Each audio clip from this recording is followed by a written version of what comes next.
Well, I make it 6 o'clock, Mr. Fowler. I think I might start us off. Indeed, yeah, please do. So it's an absolute pleasure to welcome you all here for our webinar this evening. I know it's you've just got your offers come through, and so we thought we'd put this on this evening just to talk to you about Salvatorian College. We're delighted and very excited to welcome your son and to welcome you to our college and to hear a little bit about it. So it's an absolute pleasure. We've got various people in various places this evening. Some are at school, some are at home. I hope you can all hear us well. If you have any issues, contact Mr. Fowler through the chat, and he will be fielding questions and comments. So if you'd like to directly message him through the chat function, that would be very good. Mr. Fowler, is there anything you want to add about that? Just to say that please feel free to pose questions throughout the presentation, and then at the question and answer session at the end, I'll pick up on any themes and we'll get the staff that are on the call here to answer. I'm also delighted tonight that a couple of parents from our PTA, our Parent Teacher Association, have agreed to join us. So if there's anything sort of specifically parent related, then I hope they'll be able to give a bit of insight as well. So if I can hand over now to Martin Tissot, who's the CEO of the Cardinal Hume Academies Trust, who might give you a few words about what underpins our success.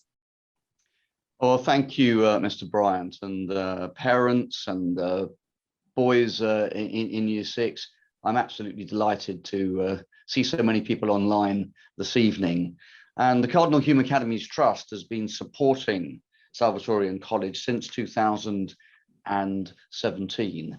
And I think since that time, we've seen some rapid progress in the school. We now have the most lovely building. It really is a pleasure to be in the school.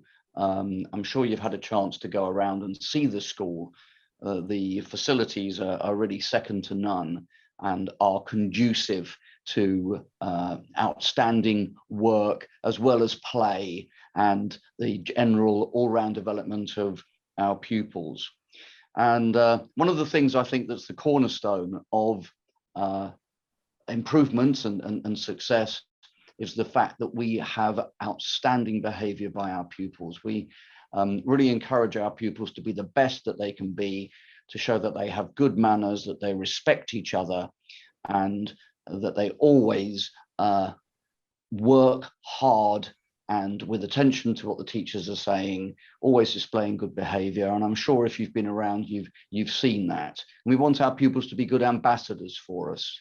We have very high expectations for work, and pupils, I'm sure, are getting used to doing homework in Year 6 anyway. Well, we will continue that and expect our pupils to do homework so that they are developing the skills and acquiring the knowledge and the wherewithal to achieve good results going forwards. And of course, that begins in Year 7. But it's also a very fun place to be. We have lots of clubs, we have outstanding sports and real commitments from our teams, and there are several of them. And we ask our pupils to get involved, whether it's being part of a drama production or developing your basketball or martial arts skills with Mr. Bryant or whatever it is. There's lots of things for everyone to do. And although we are a Catholic school, we welcome those of all faiths and none. It's a melting pot of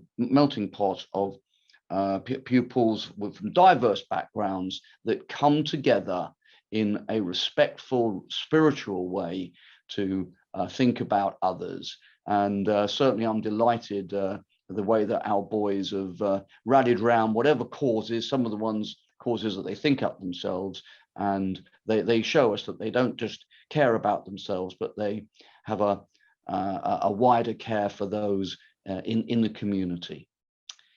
I'm afraid that I'm not going to be able to hang around to answer questions, though I would love to be there. I'm going to have to go on to something else, but it's been a delight to welcome you. I'm going to hand you back to Mr. Bryant. Thank you very much, Mr. Tissot. So the next slide is a line from our school prayer: let each room be full of contentment, let love abide here. And that really it sums up in essence our approach to pastoral care. The pastoral care here is second to none, and we've got a few faces on the slide you're looking at now.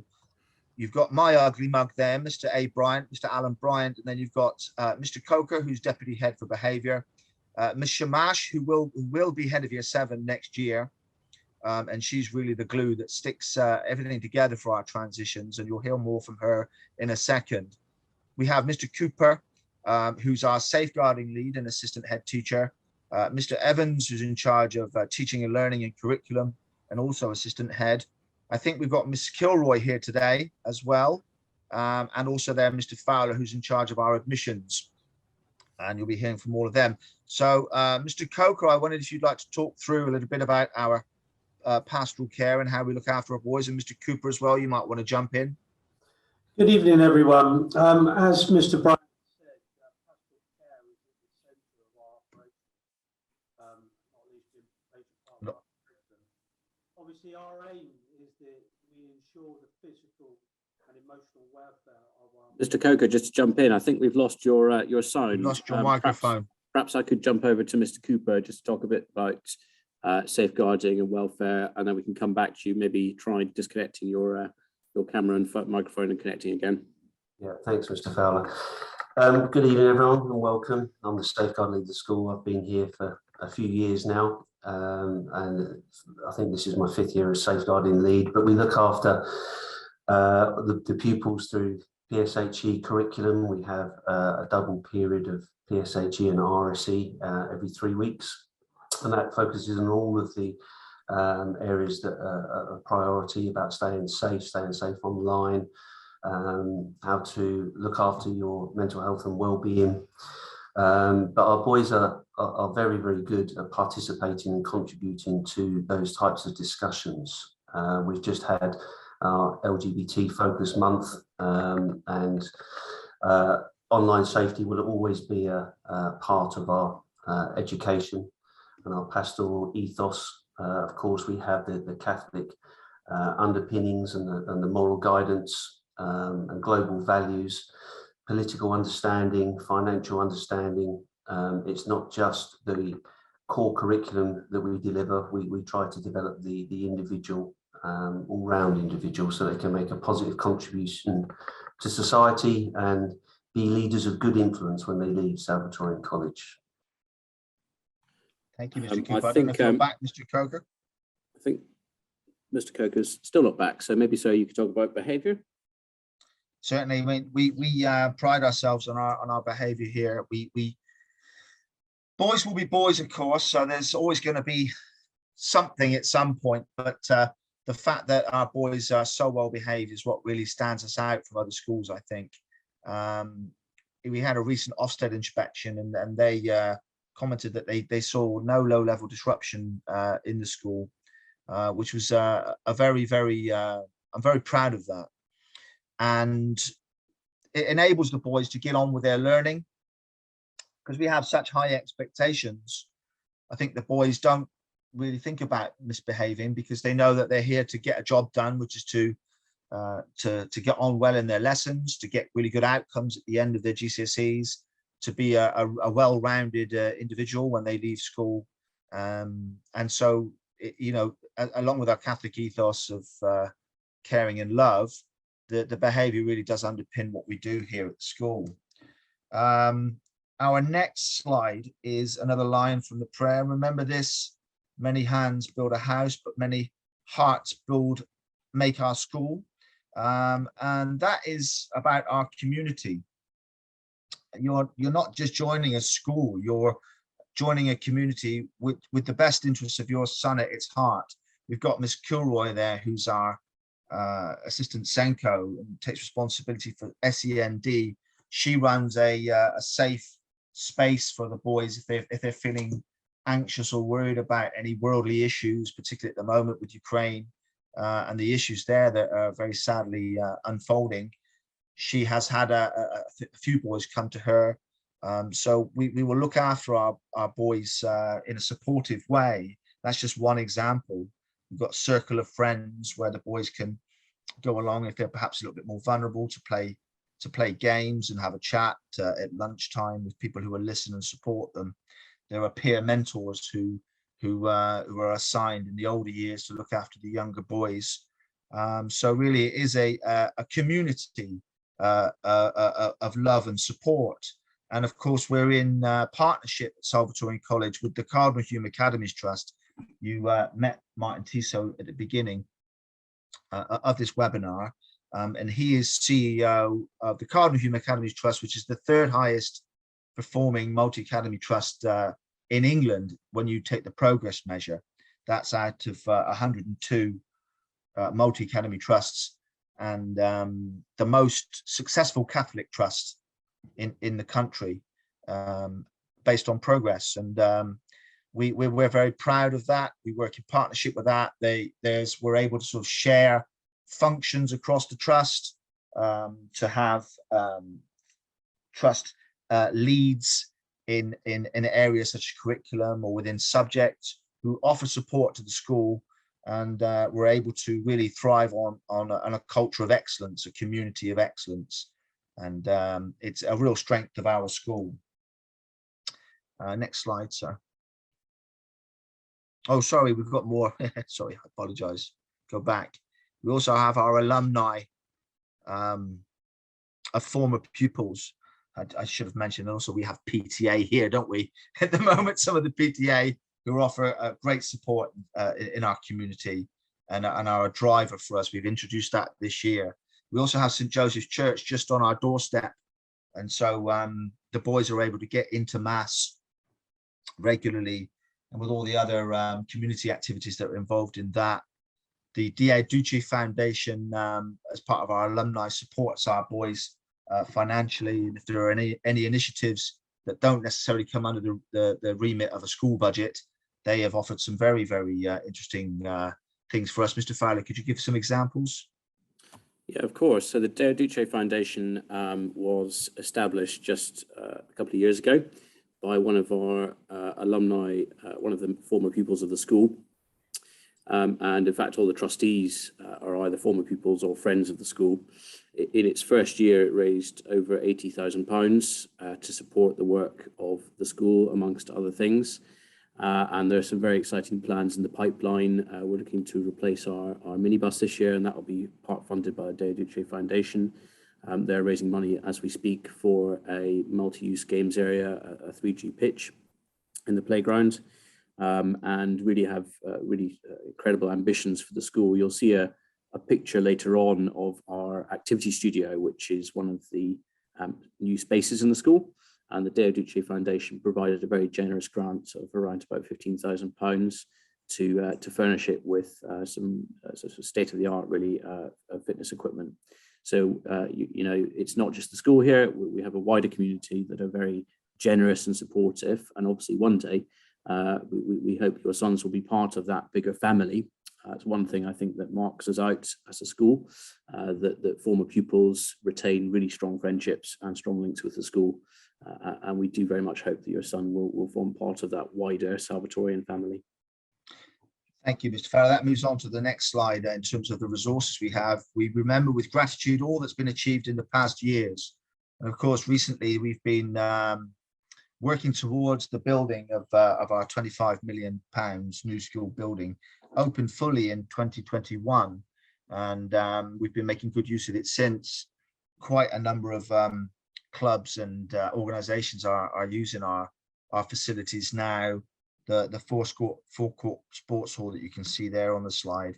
We think we've got 2 more cricket nets there now or on their way, so that local cricket clubs are using. They bring a bowling machine in, and there's all sorts going on. I think we have functions in there as well that are we're able to put down a flooring on that big sports hall and open it up to make another really very practical and useful space.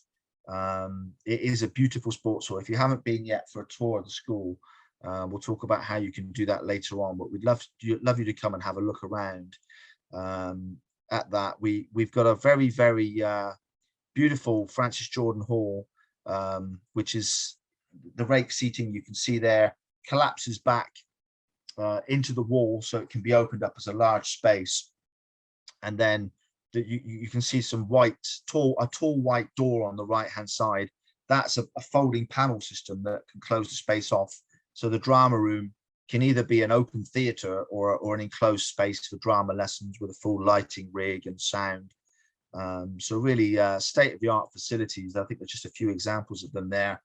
And I was going to mention Body Pump, Mr. Fowler, because those weights are being put to good use. You see staff members walking out on a Friday night absolutely exhausted, having done body pump training with our new weights, and the boys have that built now into their PE lessons, and it's a very, very popular choice for them. We also have kung fu sessions in the multi-use multi-use activity studio there, which are very very enjoyable. And really, we are very proud of our new building and making good use of the facilities. Now, in terms of our transitions timetable, about what you can expect coming up in the next few months and weeks, the first thing is that to say is that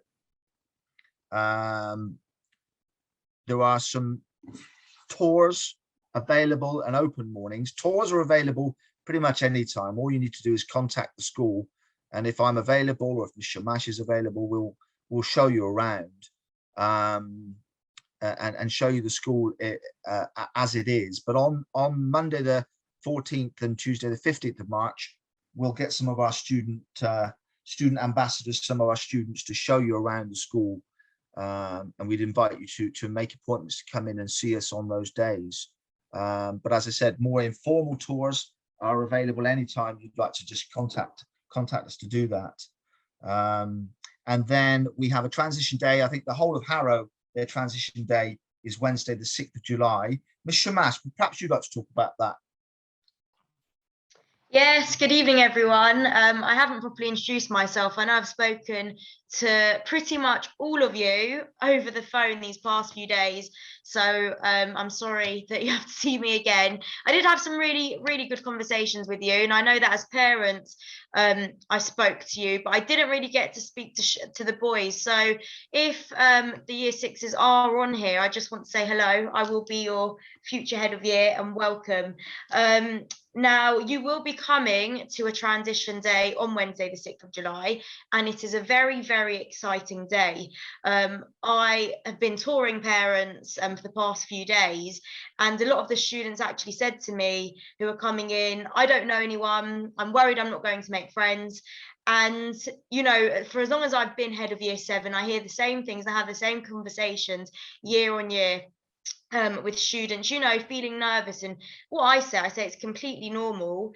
Every year I feel nervous, and when we have those transition days, I'm probably more nervous than the boys, because there's so many of you, and it's, you know, I'm having to learn all these personalities of all, you know, my future Year 7s. So you'll be coming into school again, timings will be confirmed, but it will be pretty much the whole day, where you'll be put into classes and you'll do lots and lots of fun activities. I'm not going to reveal too much, but I know sports is involved, and I know that cooking tends to be involved too. But, you know, I see the boys coming in with their parents with nervous faces, and when their parents pick them up at the end, you know, the boys don't want to leave because they've already made friends and they're really, really excited about coming to the school in September. So just a piece of advice whilst I'm on here is, don't worry. You have many other boys in the same boat as you. I'm in the same boat every year, but you'll be okay.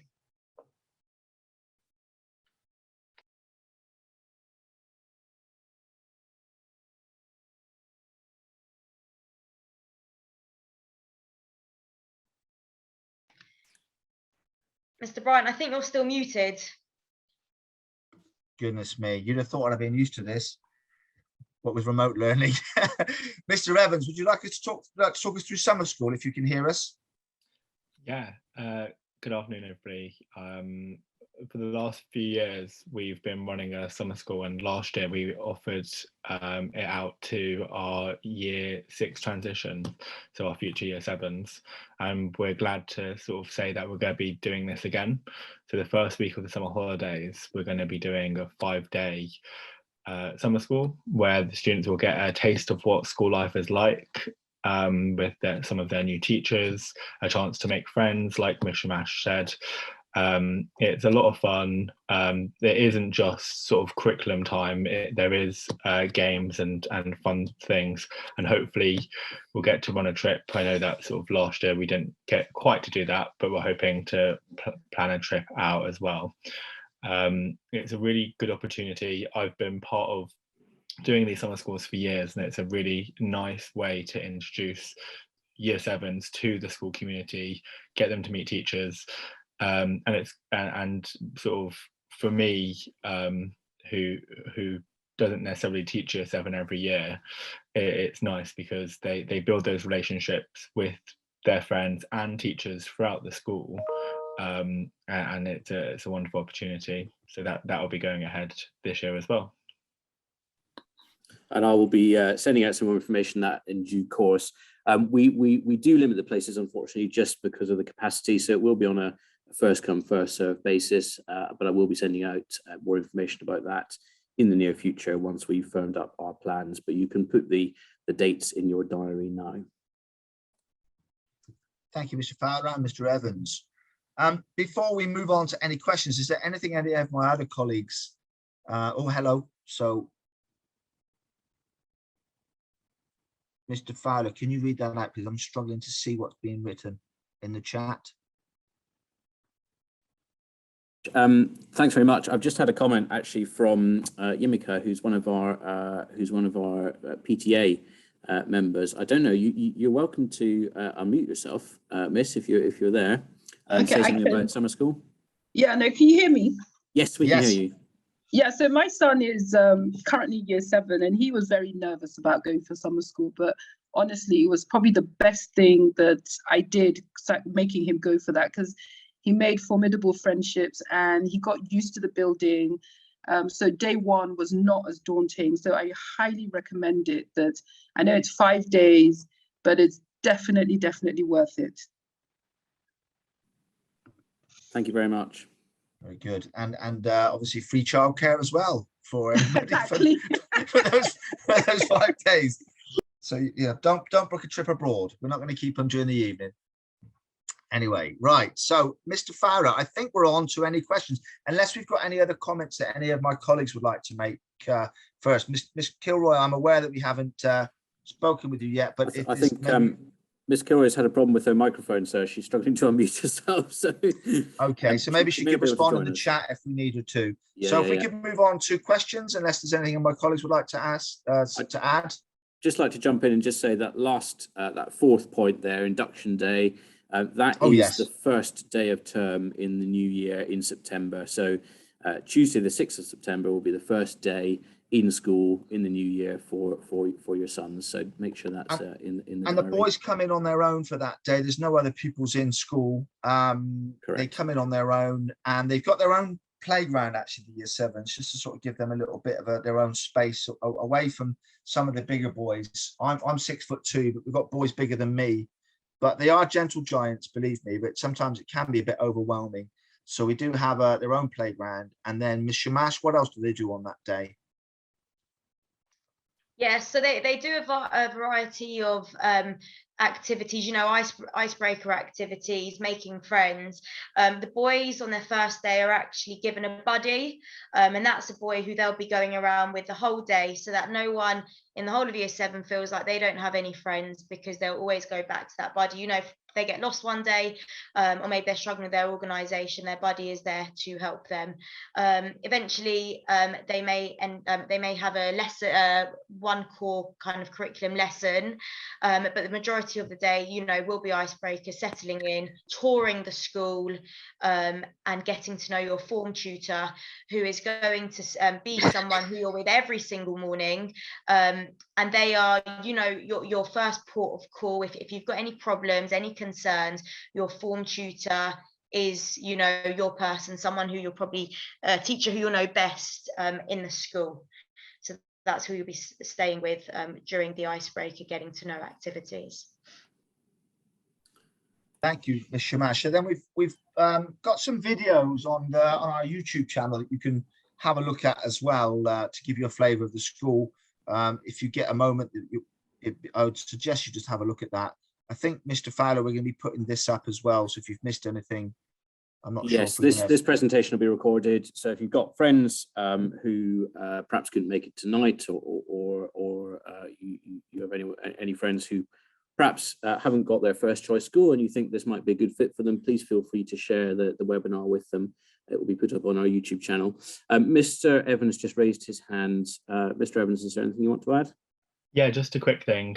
Ms. Shamash mentioned their form groups, and I think one thing that sort of feedback from parents is just talking about the CATS tests that do come up before your sons join the school in September.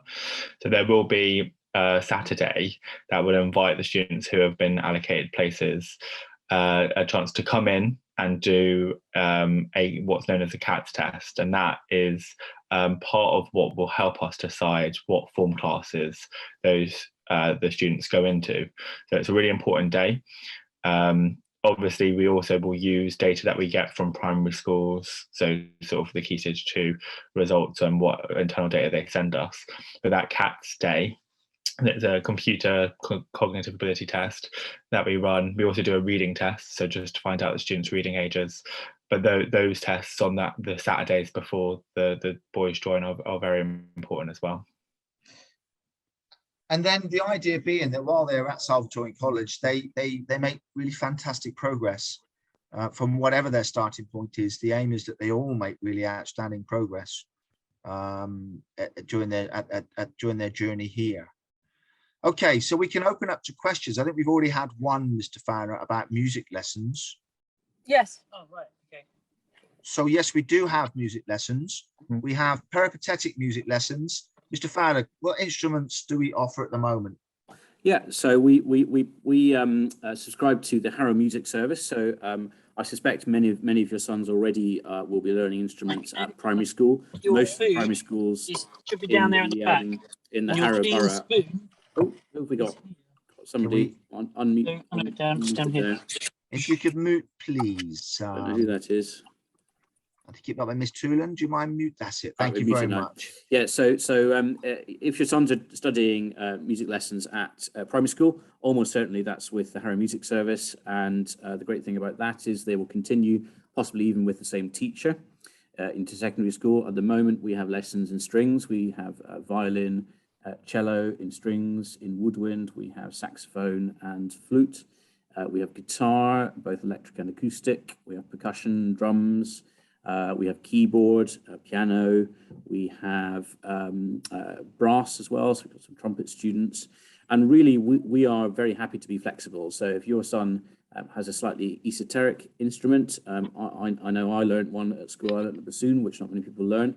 But even if your son was learning the bassoon, we would find a bassoon teacher for them. So we will go out of our way to make sure that they carry on with whatever they've learned at primary school. Or indeed, if they're interested to take up something new, we're very happy to support that as well. So yes, we do have music lessons. One of the exciting initiatives for September 2022, when your sons join, at the moment we're looking to appoint a vocal tutor who will be in the school for one whole day a week, delivering singing lessons and also running some school choirs for us, which we see as being a very important part of building up the music department as we go ahead. How much do those lessons cost, sir? So at the moment they're £10 an hour, £10 per half hour, which is very reasonable. It's very competitive. If you went out to the private market, you'd be paying something more like £15 or £20 per half hour. So they are below market rates. If your son is in receipt of free school meals course as well, they are free. They're subsidised. And Mr. Evans, what about music lessons? Yes. So next year we are aiming for students to have a lesson of music all the way through the year, and that will be from year 7 all the way to year 9. And we're going to be reintroducing music as a GCSE option for our current year 9s. So there'll be sort of music taking place all the way throughout their journey with us at Salvatorium. There's a question about basketball. Well, both Mr. Cooper and I both coach basketball teams in the school. In fact, the team that I've been coaching won the Harrow Schools Cup for Year 9 just last week. So yes, there is basketball during lessons, and also there's extracurricular basketball too. And it's very popular in the playground as well. There's got quite a few hoops up in the playground that they use every day. So yes, there is basketball.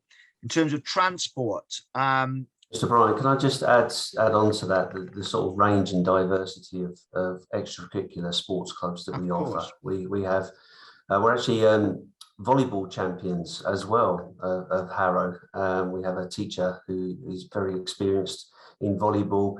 We try to offer real breadth and depth of extracurricular activities. So it's not just the traditional football, rugby, athletics, tennis, cricket, although we do very well in those, but we do volleyball, badminton, table tennis, as well as focusing on the levels of participation as well. And that kind of matches our physical educational curriculum, where we would do a really wide range of activities, not just team sports where everyone can get involved and learn about their bodies, personal health and fitness as well.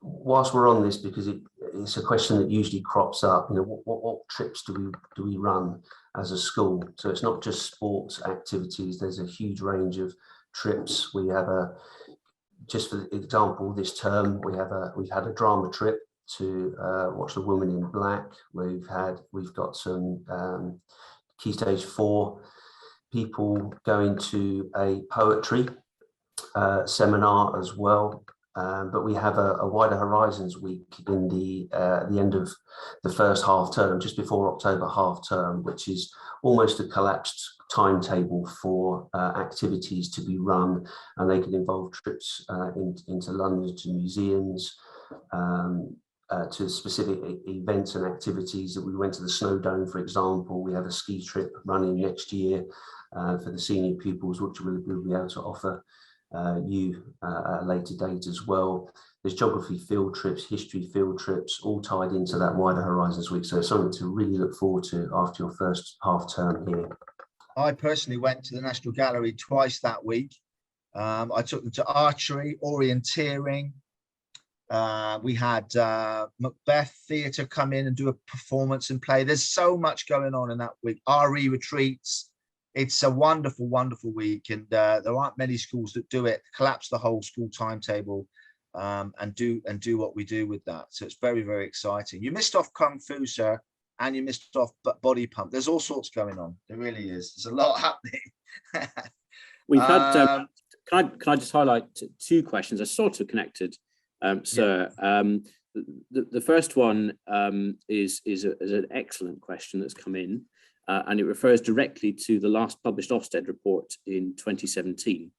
And the person asking the questions picked up on two areas for development that were picked up by the inspectors at the last Ofsted report 5 years ago.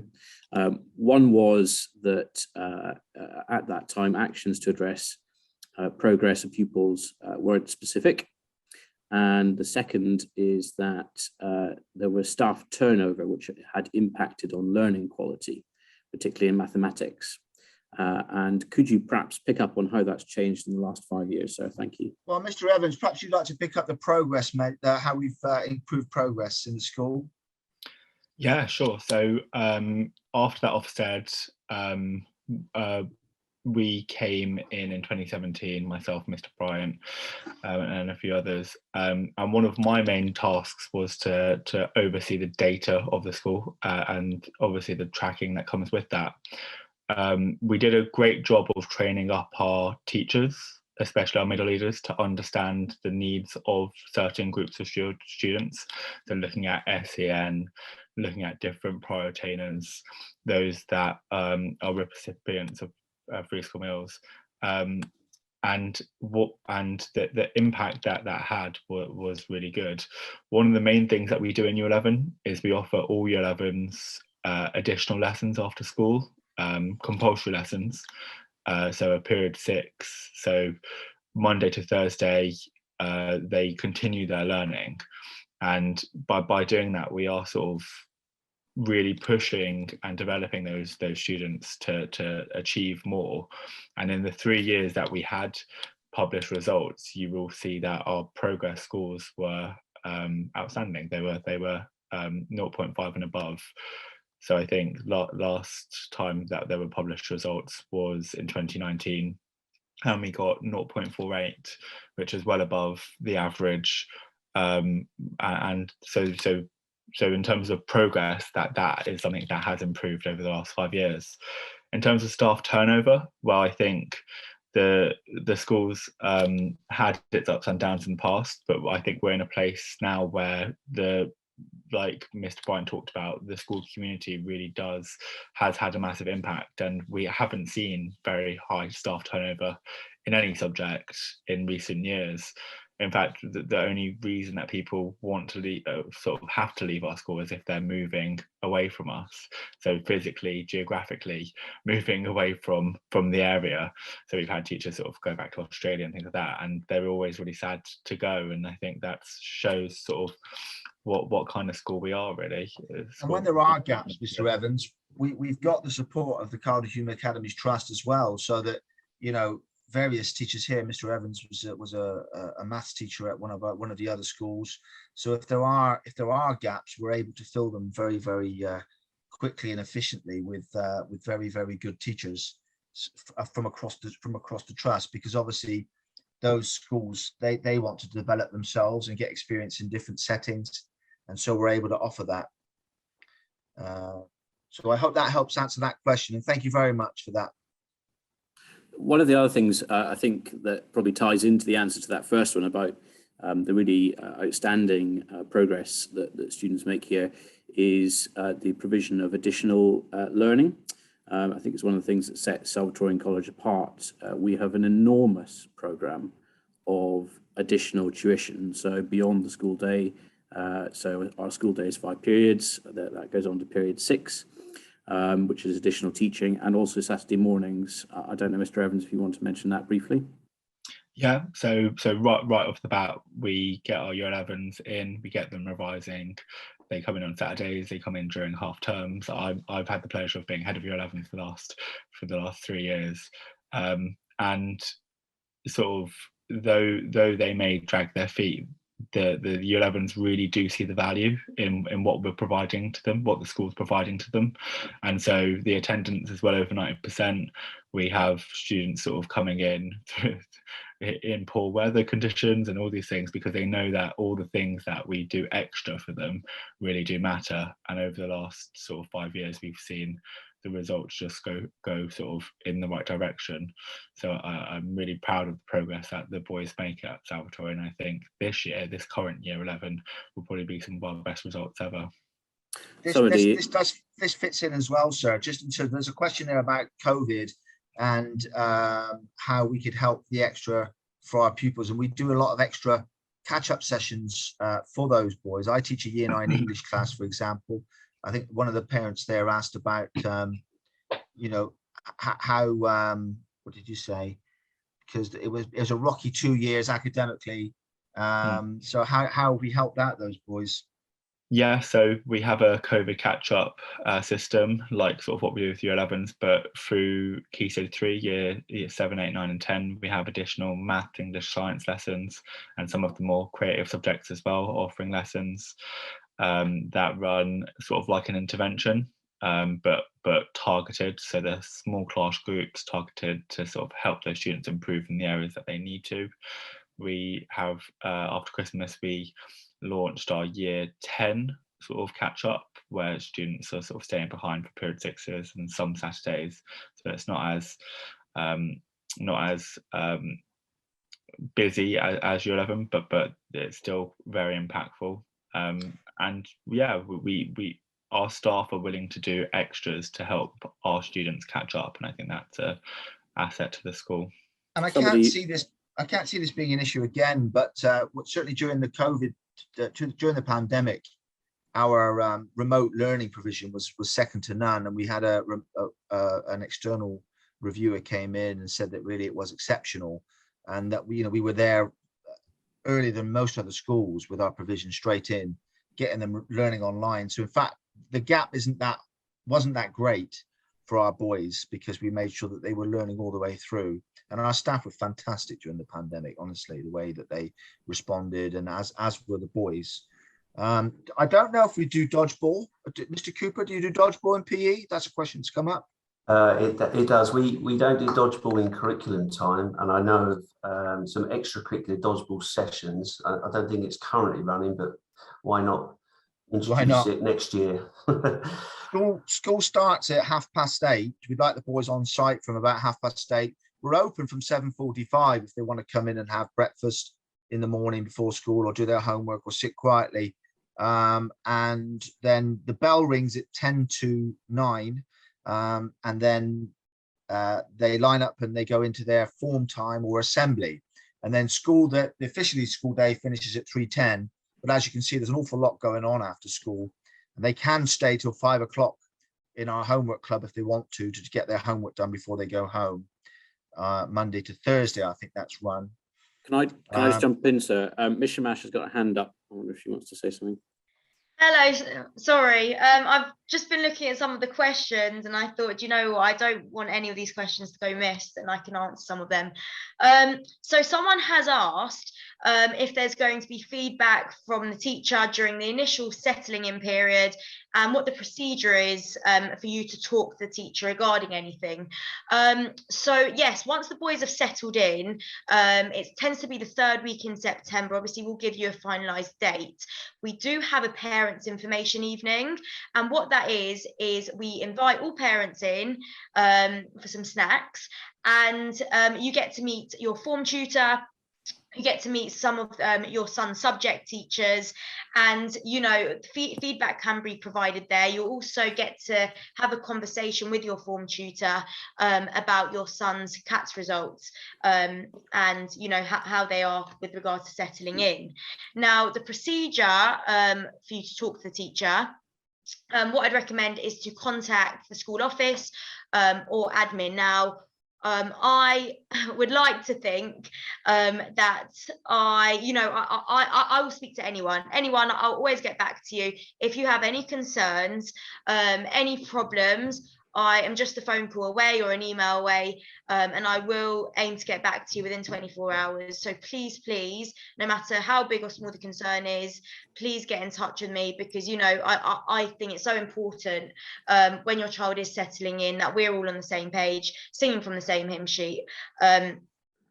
Now, the other one I wanted to answer was regards to it being an all-boys school and what we're doing as a school to help. Now, I had some of these questions over the phone yesterday. Now, we are opposite the girls' school, Sacred Heart, and what we tend to find is the boys will travel to school with the girls, they'll go home with the girls as well, but when it comes to, you know, the education, they will be with themselves. Now, what we do have is we have quite an extensive PSHE curriculum, and they do learn, you know, about tackling gender stereotypes, gender inequality. They have PSHE drop downs every 3 weeks. So, you know, they do kind of learn about that. But also in year 11, something very exciting for the boys is they have a prom, and they have that with the year 11 girls, which they really look forward to. And I think, there's food tech. Mr. Cooper teaches some food. Yeah, Mr. Brian, I'm just going to follow on from what Ms. Shamash said, because there's a question in there about the sixth form. Yes. And obviously, we've got the Sacred Heart Language School over the road, which is the girls' school, which is 11 to 16. We are 11 to 16 school as well. And our natural Catholic feeder school is St. Dominic's Sixth Form College, which is nationally well-renowned. It's like a university campus. It's absolutely lovely. And the majority of our pupils from the Sacred Heart Language College and Salvatorian College go to St. Dominic's Sixth Form College. They have a huge range of A-level courses, far more than most schools could offer. But we have a unique relationship with that college, and they come in and they speak to the boys on a regular basis, but they do come in and deliver assemblies and meet the pupils one-to-one in year 11 and encourage them and motivate them throughout. Very good. You Food teach tech. food tech. You teach food tech, Mr. Cuban, don't you, along with a few other teachers? I do. I have taught some Key Stage 3 food. It's part of a curriculum rotation in years 7, 8 and 9. It's part of the DT work. We have a lovely food room, and of course the food that the boys produce is always lovely. There's never any mistakes being made in the food room. And hopefully some of the food gets home to the parents as well, but it's a popular choice at Key Stage 4 as well. Can I just jump in and say one more thing, sir? I'm as well as being admissions officer, I also act as a clerk to our governors, the governors of Salvatorian College, who are extremely committed to everything that we do here and are very committed to the well-being and welfare of your sons at their time here.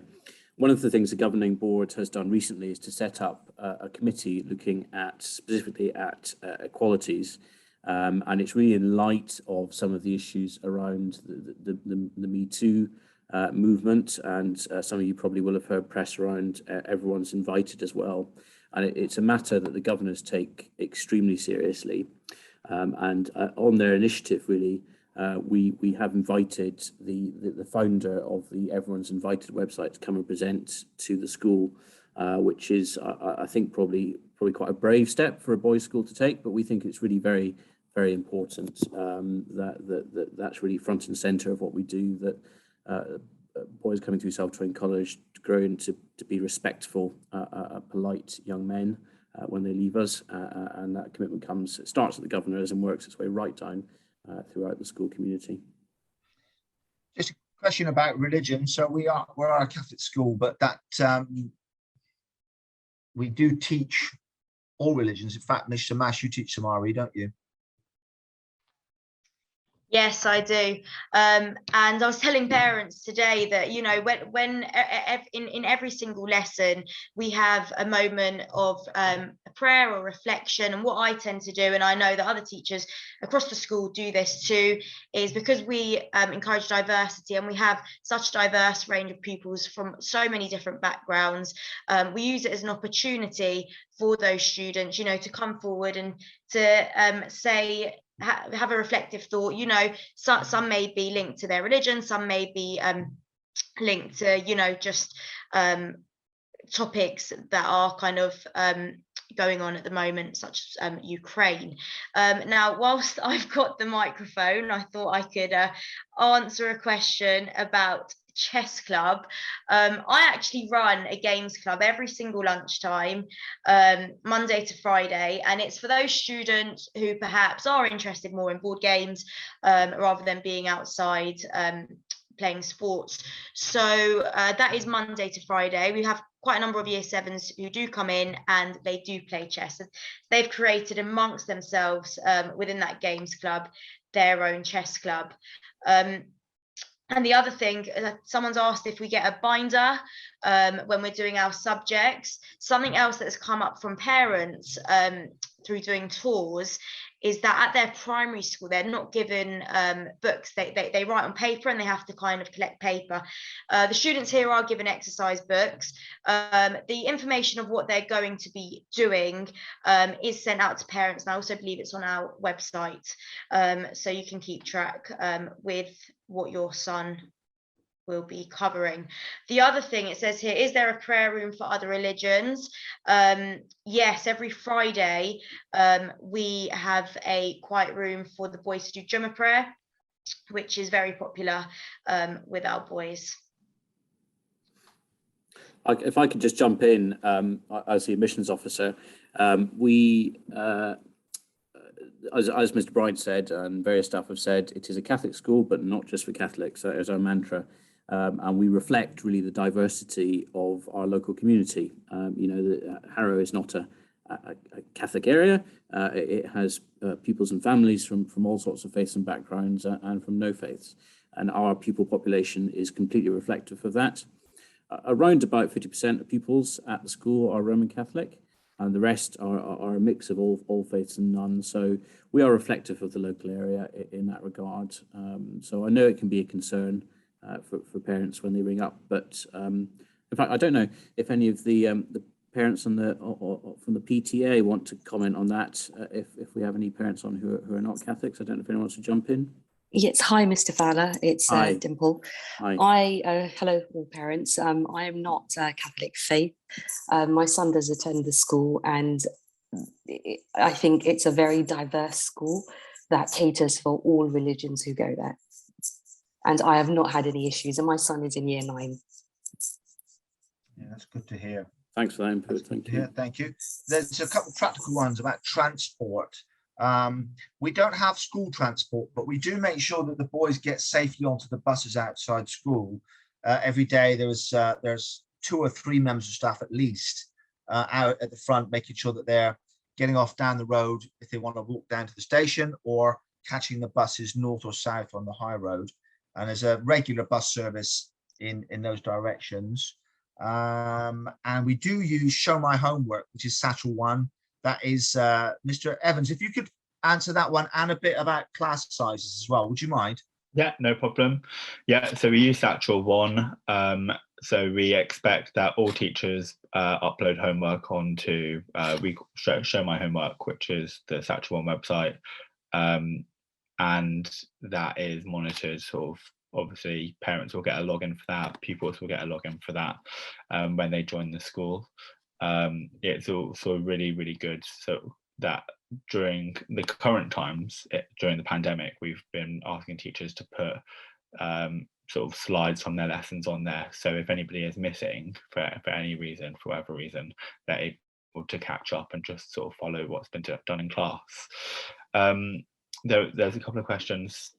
There was a question about extra classes and clubs, like coding. We do have a full range of clubs during the school day and after school. One of them was coding during the pandemic. I think there is an IT club going on at the moment. There's a really popular youth club that takes place Wednesday afternoons. I think between 50 and 70 students attend that every week.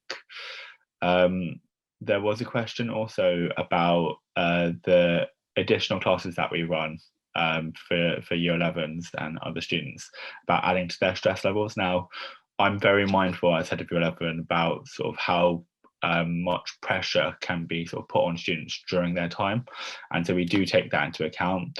There is places so there is support within the school. We have 2 people who are our mental health ambassadors within the school, who do a lot of work with students who are having a tough time. We have quiet places. I think we've already spoken about quiet places where they can go, where they can have a conversation out of the hustle and bustle of the school playground. But we also are linked with agencies outside the school. So Harrow Horizons, we have signed up to what, Mr. Cooper, what is that website called? Kooth, that's it. Kooth. So there's lots of things that we do, but also one of the main things that I try to do with year 11 is give them as much warning of the things that are coming up as possible. So don't sort of spring sort of mocks and things on them, but we make sure that students know well enough in advance what's approaching so they can prepare for them. And if we see any students that feel like they're sort of unprepared or panicking, then we do target them. I've got a fantastic team of form tutors in year 11 that really sort of know what to do in those senses. And then the question, Mr. Bryan, about class sizes. Now, we've been very fortunate in the past where the older year groups have low numbers to have smaller class sizes. That is starting to change as we start to reach our capacity. So obviously in the lower years, we have got bigger year groups, which does mean slightly bigger class sizes, around the 30 mark, but they can vary. So they do go down to sort of smaller class sizes in various groups. So we can sort of have anything from 12 up to 30 in a class at one time. Yeah, and so sort of there is a mix, and obviously when they get to year 9 and they start and they're set into their classes, then we sort of do make sure that we don't overwhelm. We tend not to have too big class sizes in that regard, and the same when they get to their options. Can you talk about those GCSE options, sir? What we offer in GCSE? Yeah, so I'm really happy. Sort of our current year 9, 130 in the year group. We're going to be launching and reintroducing a lot of subjects into that year group. I think I've planned about 16 or 17 option subjects. They range from obviously French and Spanish, modern foreign languages and humanities, history and geography. But we also have art, DT, drama. Like I said, music is being reintroduced. We have a very popular computer science subject. And then we have some of the social sciences. So I teach sociology, Mishmash teaches psychology, both very popular subjects as well. And we have business and economics. Mr. Coker takes the lead in those. And we also have and are introducing vocational qualifications. So we currently do have a vocational qualification in catering led by Mr. Cooper, but we are looking to introduce potentially, depending on what interest there is, BTECs in potentially sport, computing and business. And because we have the staff now that can deliver those. Got a library as well. We've got some good funding for that now. Just come over, haven't we, Mr. Fowler? We've got a working library, but I think we secured a bit of funding. Can I jump in and answer this? So there's two questions about facilities, which I'm very happy to answer. The first one is about grounds. Now, it's a common misconception that Salvatorian College doesn't have grounds. Salvatorian College does have grounds. We've got a large playground. And I mentioned earlier that the Deo Duce Foundation are currently fundraising to put in an all-weather pitch on that. In fact, this afternoon I was just having a conversation planning meeting with the head of PE, deciding whether we wanted to have that roofed so that it was available in all weathers. But in fact, since we've come back to the Salvatorian College site after the school rebuild, we've been making use of Whitefriars open space. I don't know if anyone lives locally, but just about 2 minutes walk from the back of the school is a large area of grassland, which we have been using very successfully for rugby training. And I mean, I've certainly seen lines of extremely muddy boys coming back from that field, having had a great time on the grass.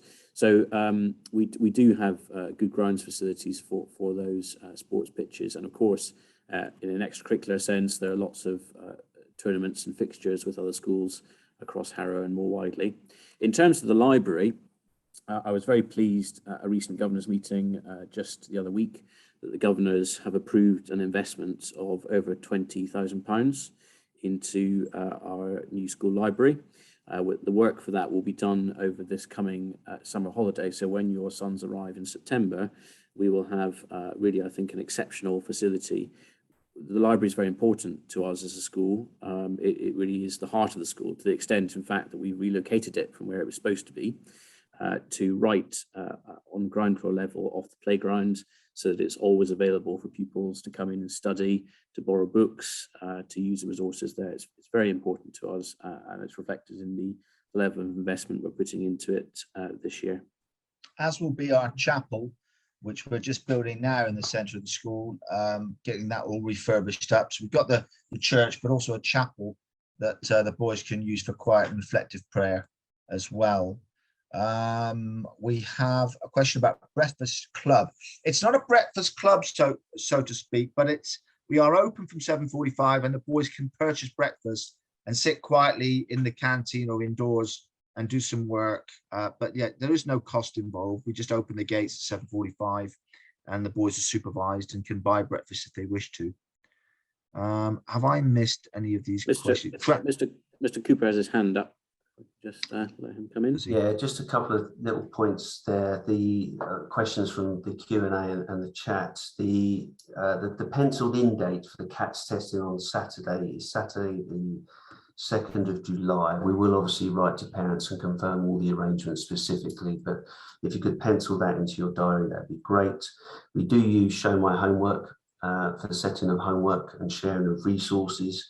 And I think there was a question in there about sort of mental health and well-being that Mr. Evans touched on quite in depth, but we know our pupils are happy They look forward to coming to school. We have high attendance rates. We question our pupils and survey them quite regularly with happy sheets, and we find out what we're doing well and what they would like to see change.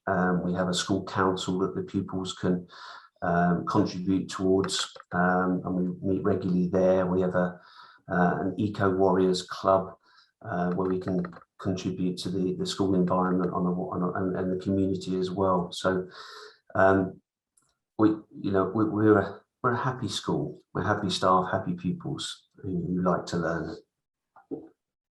Good. Mr. Evans, a couple of questions on, I think another one on coding there and setting as well.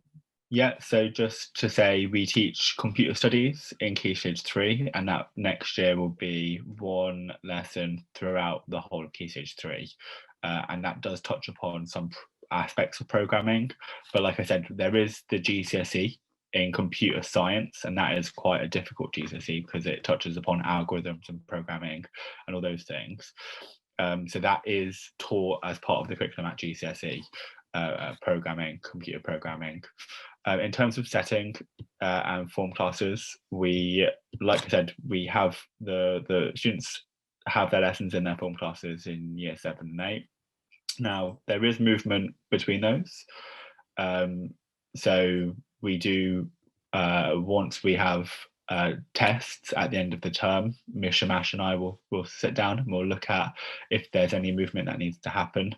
And so we try to not have too much movement happening during the term. We like to sort of base it upon evidence. So once it does get to those sort of landmark assessments, we do tend to have a look and move 1 or 2 students around the place.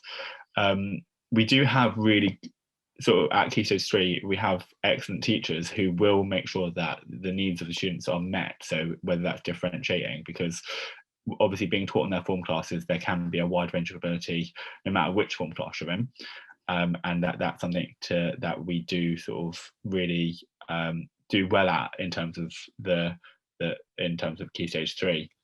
Once they get to year 9, they start to become set in their core subjects, so math, English, science, RE. So they will then be based upon ability in those subjects, and once they get to year 10, they will be set in all of those core subjects, as well as picking their option subjects that they're going to take at GCSE.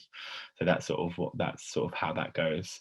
Like I said, we do encourage movement between if students are performing well or they're struggling, but we tend not to do that too much throughout the year. We tend to look for opportunities to do it so that we can not disrupt and not have students sort of moving between too much.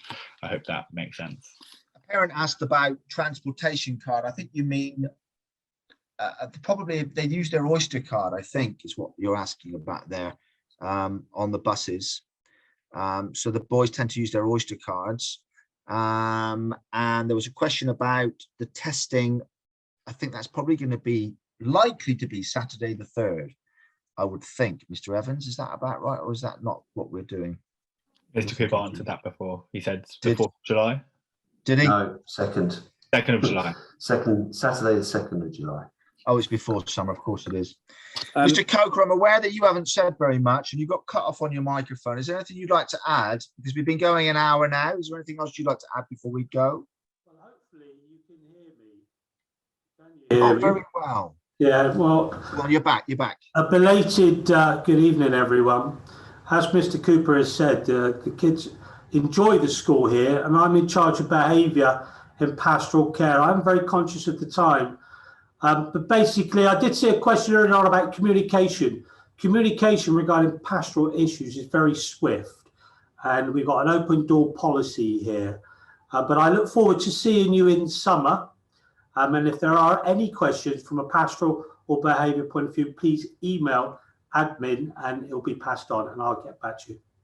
Mr. Evans, I didn't see there's a question about behaviour specifically. Is there, sir? Do you want to? Yeah, so just in the Q&A there's a question that says, how tolerant are teachers to misbehaviour and missed assignments, and what are the punishments given to each? So do you just want to talk about our system, Mr. Coker? Yeah, we have an X system. We do not tolerate any behaviour, poor behaviour in class or around the school. Any low-level disruption will lead to a student being pulled into our reflection room where they reflect on their behaviour.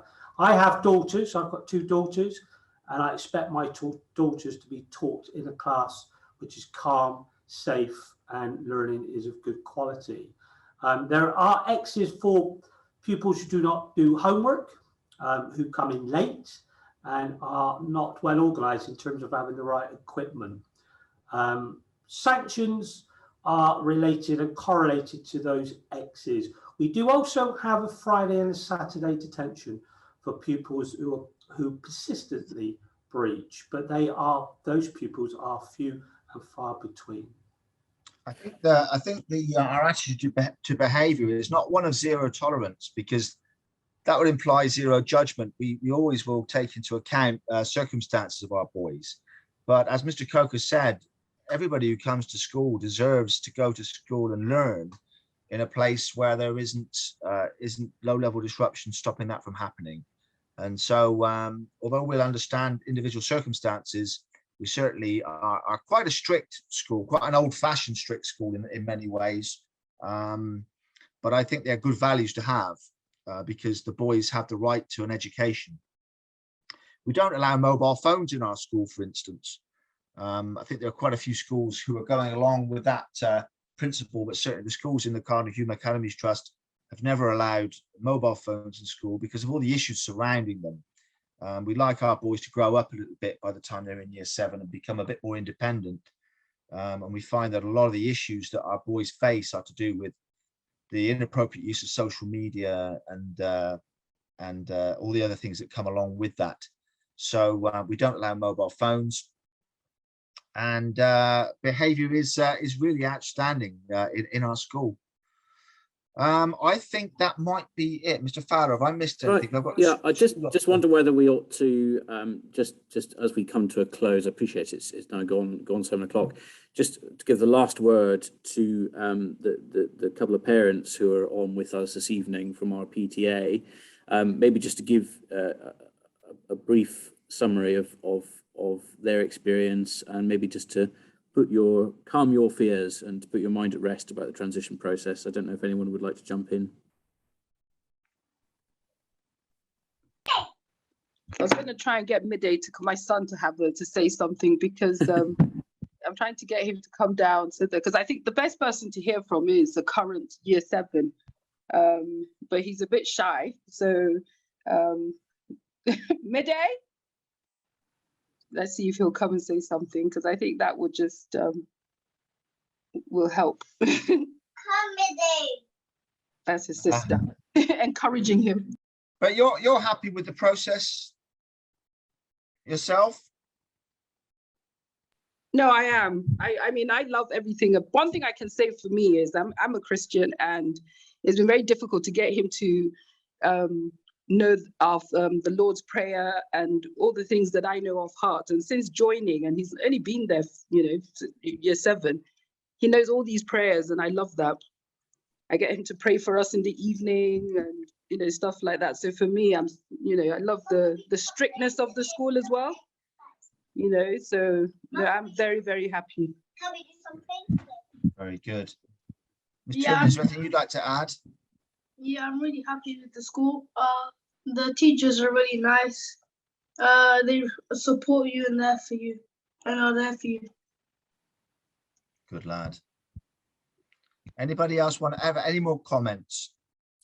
And just to add to that, as a parent of a son who goes to the school, who's in year 9, I've enjoyed the experience, and so has he. I've had no complaints. The school is very supportive, and my son really enjoys it there.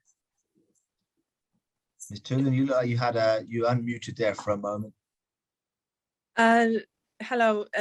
I love the school, I have to say, and I had a couple of incidents when I was really pleased, how it was handled, and the support from the teachers, where they give them in call saying, look, your son was a little bit upset, I talked to him, and I had something to just approach him, because Joseph is not a type who will say, and talk. I need to really drag the information from him.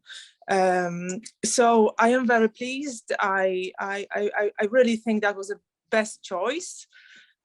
Although with Joseph, that wasn't my first choice. But I was very grateful very quickly. I think within a first month, I realized that was the best which could happen to us, and because I'm also mother of the future year 7, this year that was our first choice school, so I think it speaks for itself. I'm very pleased. Thank you very much for that. Well, I think that's, hang on, there's one question. No, about mobile phones. No, we just don't allow them in school. Of course, if they're tucked away in the bottom of a bag, I'm not going to see it, but that doesn't mean we allow them in school. We may have calls every now and then to search a bag, for example.